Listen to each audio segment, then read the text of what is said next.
Hello guys! Welcome back to my channel. It's me again, Lakwatsirong Butiki. Mula doon sa makasaysayang simbahan ng San Luis, Pampanga, ang Saint Aloysius Gonzaga Parish Church o mas kilala sa pangalan na San Luis Church. Nakatawid na ako ngayon dito sa makasaysayang rin na simbahan ng Minalin, Pampanga, ang Santa Monica Parish Church o mas kilala rin sa pangalan na Minalin Church.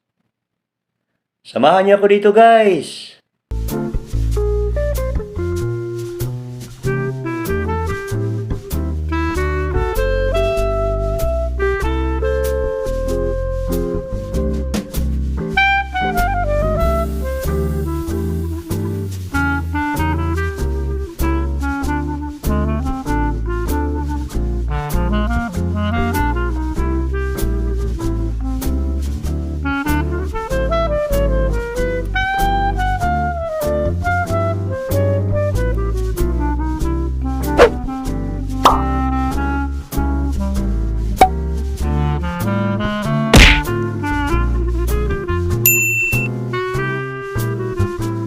Santa Monica Parish Church, commonly known as the Minalin Church, is a Baroque church located in Poblacion area of San Nicolas in Minalin, Pampanga.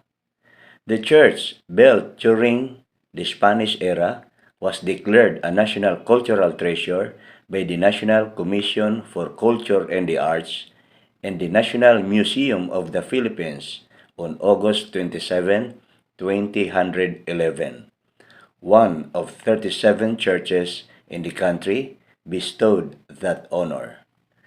The parish church is part of the ecclesiastical province of the Roman Catholic Archdiocese of San Fernando, under the Vicariate of Christ the King.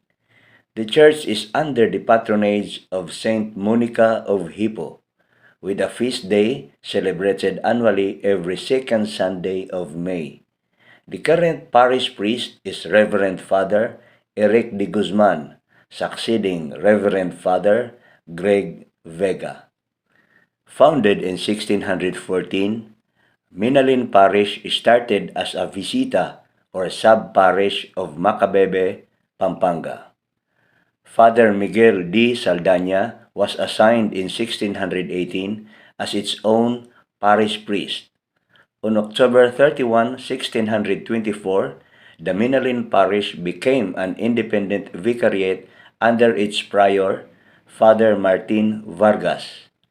Don Lorenzo Malaca was the first native secular assigned to Minalin in 1771, succeeded by Don Manuel Francisco Tobel. The original location of the church was in Barangay Santa Maria. However, lumber stocks of the church construction were carried by floods from Santa Maria to a hilly place called Burol, which eventually became the location of the present church. The legend of the town's name came from Minalis Lading Lutong, Minalis Yaing Pisamban, or the lumber moved and so must the church. Capitan Diego Tolentino wrote the location as Minalis, which evolved into Minalin. There are no records as to who built the church, although it has been attributed to the work of Augustinian Father Manuel Franco Tubel in 1764. One documented source cites the church completion by the Augustinians in 1834.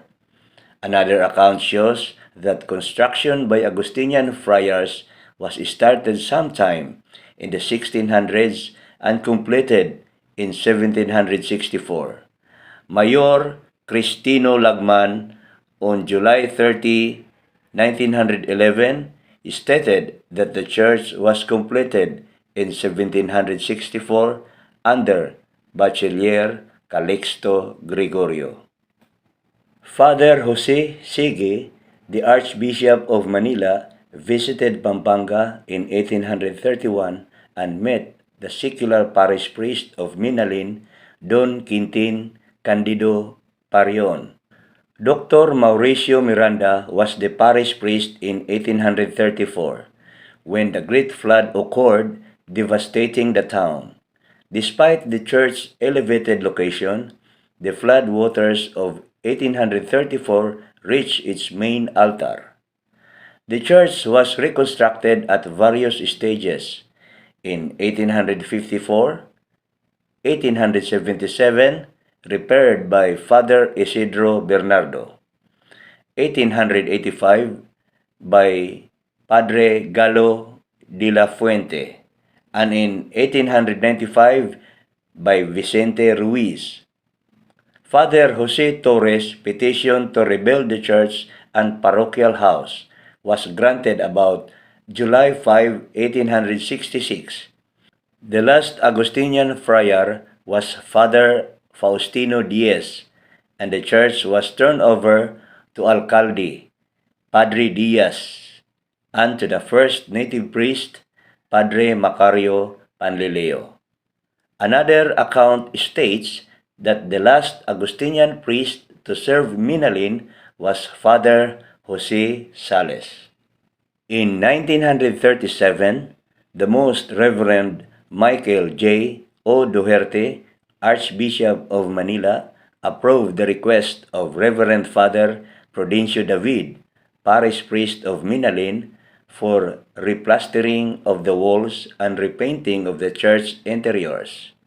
Parish priest Father Daniel Castrillo, a Spanish Augustinian, was assigned in August 1942.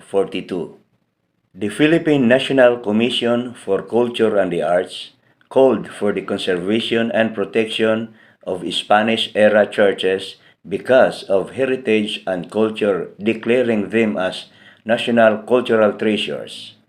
Priority status was bestowed not just due to their historical value, but also based on the geographic representation of various regions across the nation. Ahead of the 400th founding anniversary of Minalin Parish, Aldo Ning Minalin, in 2014, the National Museum of the Philippines per Director Jeremy Barnes inscribed the Santa Monica Church of Minalin as a national cultural treasure for three reasons. First, its facade that resembles a giant retablo and was influenced by Christian, Buddhist, Hinduist, and animistic cultures. Second, the four capilla posas, prayer nooks or corner chapels that are still duly preserved or intact at the four corners of its front patio and can only be found at the Santa Monica Church.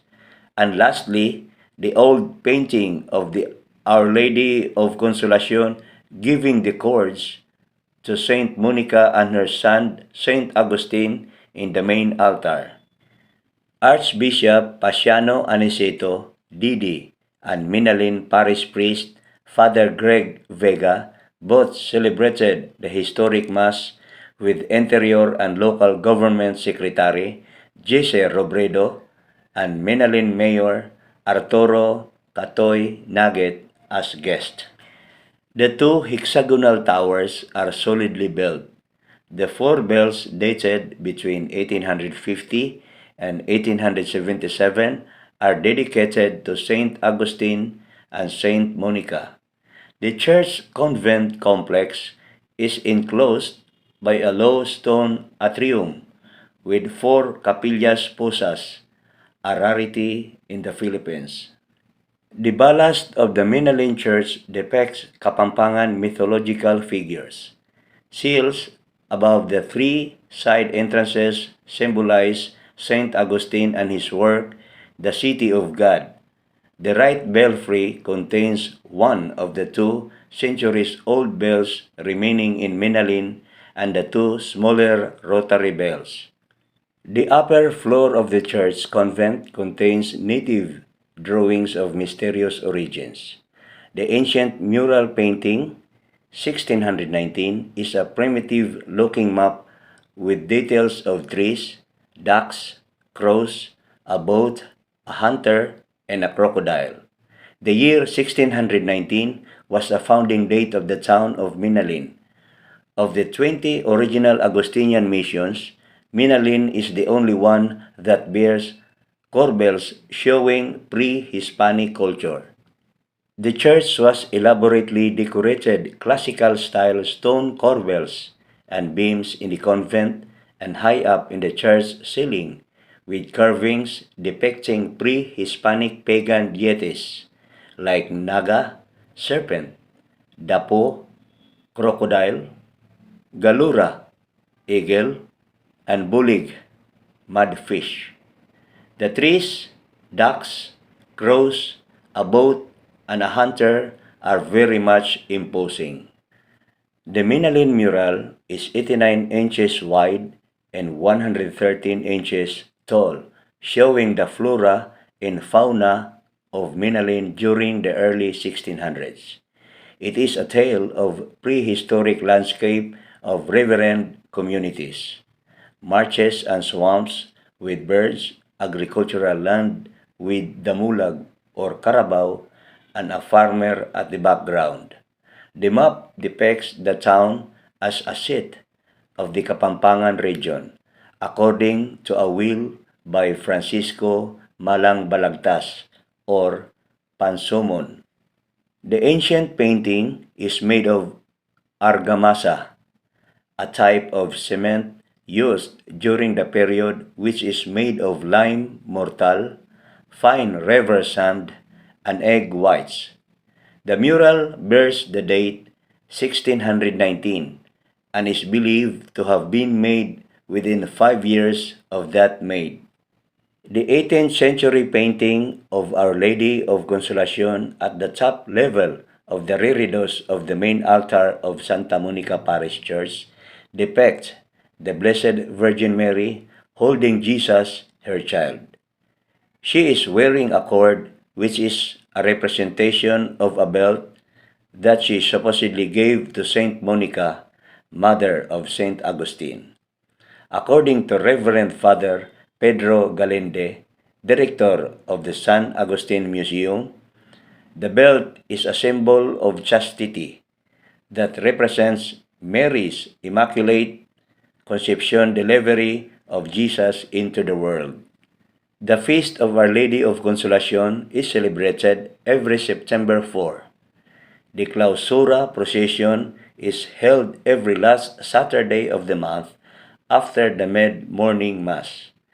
The image is passed on from one shoulder to another shoulder by devotees as the procession goes around the convent in the tradition of the early monastic period. Mula naman dito sa Minalin, Pampanga, babalikan ko muna ang San Rafael, Bulacan. Dalawang makasayang simbahan ang puntiryahin ko doon, ang Diocesan Shrine and Parish of Sagrado Corazon de Jesus at ang St. John of God Parish. Abangan niyo ako doon guys! Next week! Bye-bye!